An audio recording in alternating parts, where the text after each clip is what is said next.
afternoon. Welcome to the news at 1 on NTA Lagos Channel 10. I am Oluwabukola Akonde. We begin with the report that President Bola Ahmed Tinubu has renewed the tenures of the Director General of the Nigerian Television Authority (NTA), Saliu Abdulhamid Dambos, and the Managing Director of the News Agency of Nigeria, NAN, Ali Mohammed Ali, for another 3-year terms. The report. Who appointed Dambos and Ali on October 20, 2023. The second term will begin on October 20, 2026. Saliu Abdulhamid Dambos, who hails from Yola, Adamawa State, is a former national president of the Radio, Television and Theatre Art Workers Union, RATAW. He also served as executive director of marketing at the NTA after his retirement in 2017 as acting zonal director of NTA Kaduna Network Center. He joined the NTA as an announcer at the NTA Kaduna station. After his national youth service in 1989, he rose through the ranks and at various times served as general manager of NTA Lokoja and NTA Kano. Ali Mohammed Ali is a veteran journalist and media manager with more than 30 years of experience. He has keen interest in media evolution and content development in the digital world, particularly in meeting the needs of the diverse population through alternative news feeds. President Tinubu urges the new chief executives to justify the confidence reposed in them by continuing to demonstrate commitment to their organization's mandates and the promotion of government's Renew Hope agenda. Away from that, the Nigerian Labour Congress (NLC), in collaboration with the Frederick Ebert think tank and the International Trade Union Confederation, is developing a digital reporting platform that will enable workers to document and report valuations of their rights in workplaces across Nigeria. This took center stage at a capacity building workshop on human and trade union rights organized by the NLC and its partners. Joseph Austin reports. There have been reports of violation of workers' rights in different organizations, but not many are adequately documented or reported to appropriate authorities to act. For these reasons, many perpetrators are not held accountable while the abuse continues.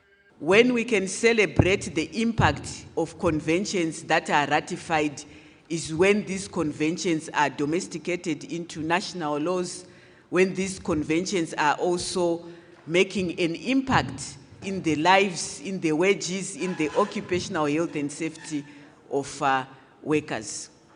Where there are violations, workers' organizations are also the watchdogs. At this engagement, the federal government and the International Labour Organization are backing the development of a platform that will enable workers document violations, report them to relevant authorities, and pursue justice. Wherever you are, you have your phone, and then you have the app. Whatever happens to you is automatically you incident it. It comes to the central database, and then the unions are also automatically notified that there is an issue. I cannot be in the office or in the field carrying out an inspection in one organization as government and also be in another organization at the same time. But I can rely on your presence in that organization where I am not to inform me of what is going wrong there so that I can take action. It's not about finger pointing, but it's about, coming together as workers and addressing issues where they are to be addressed. With adequate information on the platform, NLC believes it will be enabled to track down violation and support affected workers in seeking redress. Joseph Otsen, NTA News. On health, experts have raised the alarm over the rampant misuse of antibiotics in Nigeria, warning that the trend is fueling a dangerous rise in antimicrobial resistance (AMR). In this special report, our correspondent Oyikosola Ojalade examines what AMR is and the grave dangers it poses to public health and society at large. The report. Across Nigeria, it's a familiar scene. Residents walking into chemist shops, buying drugs without a prescription, without a diagnosis, often without a second thought. Medical professionals have long fought against this practice, but when it comes to antibiotics, the stakes are far higher, as the misuse of these life-saving drugs could lead to antimicrobial resistance, AMR, which happens when bacteria, viruses, fungi, or parasites evolve to survive the drugs designed to kill them. Taking or abusing antibiotics make nonsense of the drug. So the organism that we plan to kill with the drug, some of them will revolt against the drug. And the moment they revolt against the drug will be turned useless. Experts describe the danger as grave, as every case of resistance, they say, sends scientists back to the drawing board, racing against time and against evolving bacteria to find solutions that work. I'm sure once those newer drugs come in, it's going to be abused the way we used to. Anybody can go to anybody outside. Do you have the tetracycline? We get tetracycline from non-experts. Name all those antibiotics. You easily get them, not from pharmacists, but from outsiders. So we've already abused antibiotics. And the organisms, they don't joke with it. The organisms will develop immunity against the drugs. And the moment they now produce some resistant strains, so that one will continue to grow en masse. And they will now spread. And before you get a drug, it will take some years. And aside that, by the time the drug is developed, it's not within the reach of the poor people, because it's going to be very high. The price will be very high. As AMR continues to spread, experts call for stricter drug regulation, public awareness, and responsible use of medication. We need to begin to redefine how people have access to antibiotics, that they do not abuse it, that people should understand that these organisms themselves have sense of mutating and having resistance, changing their capsules and their DNA. So the more we use it when it's not necessary to combat bacteria, the more the bacteria will be able to develop resistance. In this fight against antimicrobial resistance, one thing is clear. This is not just a medical fight.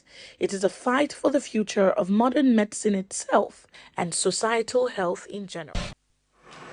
Now we move to religious matters, but before that, let's take a break. After the short timeout, the news continues. Please stay tuned.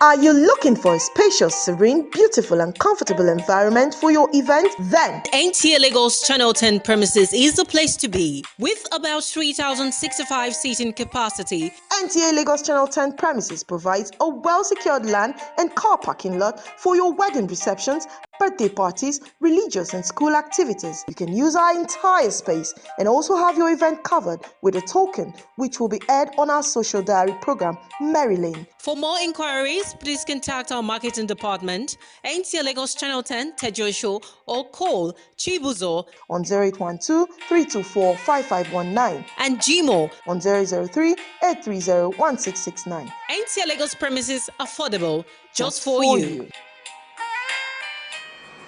You're welcome back, and if you're just joining us, you're watching NTA Lagos Channel 10. Meanwhile, you can follow us on YouTube and Facebook at NTA Lagos Channel 10. Reporting with the news. It was an atmosphere charged with praise, worship, and thanksgiving as faithfuls gathered for this year's Tabiora Festival, an annual global spiritual pilgrimage hosted by the Church of the Lord worldwide every August 22nd. From fervent prayers to soul-lifting worship, The festival brought worshippers together in a night of spiritual renewal, reflection, and thanksgiving. Omeritere report. It was a gathering of faith, worship, praise, and thanksgiving as members of the Church of the Lord Worldwide converged for this year's annual Tabiora Festival. Clad in their colorful and distinctive ministerial robes, the faithful joined in a celebration of victory with songs and praises rising in honor of God.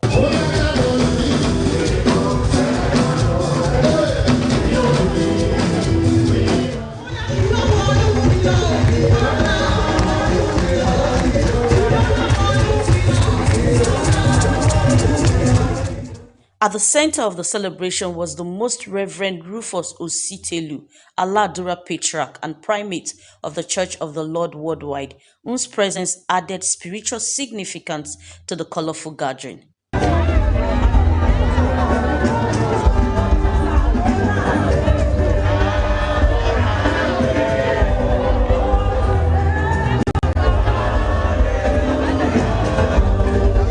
For 13 days, members of the church observed a period of fasting and prayer on Mount Tabiora, seeking divine direction, renewal, and answers to their prayers. The 13th day marks a high point of the pilgrimage as the primate delivers what the church describes as a prophetic message from God. This year's festival, themed Faithful and Glorious God, was therefore a celebration of God's faithfulness and the testimonies of those who believe they encountered His presence on the mountain.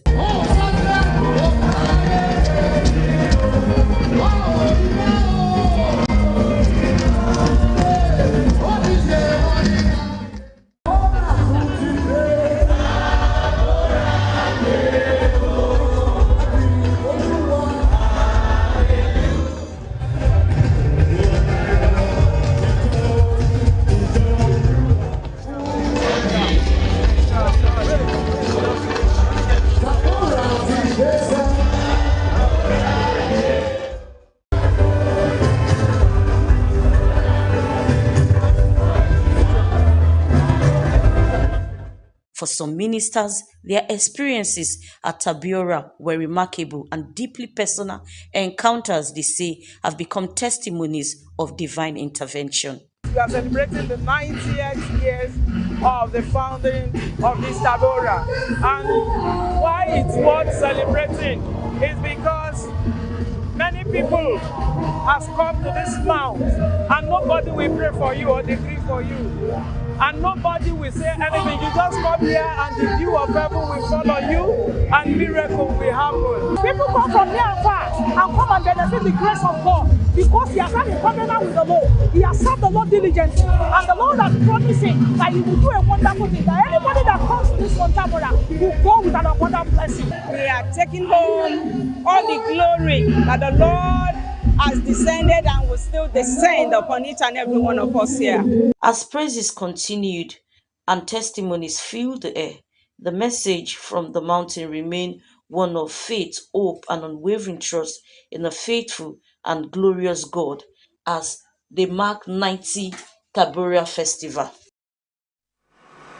Veteran Nollywood actor and filmmaker Taiwo Hassan, popularly known as Ogogo, has died at the age of 66. The actor's death was confirmed on Sunday by his daughter, Kira Taiwo, during an Instagram live session. Fellow actor Jide Kosoko also confirmed the development to the cable. Ogogo had in recent days been battling stage 4 cancer, with his family making public appeals for urgent medical assistance as his condition deteriorated. Report says the family had been seeking specialized treatment for another conventional treatment options became limited. The veteran actor was a prominent figure in Yoruba language Nollywood with a career spanning several decades as an actor, filmmaker and producer. And that concludes the news. Please do join us again at 1 p.m. for more. Thanks for staying with us. I am Oluwabukola Akonde. Good afternoon to you.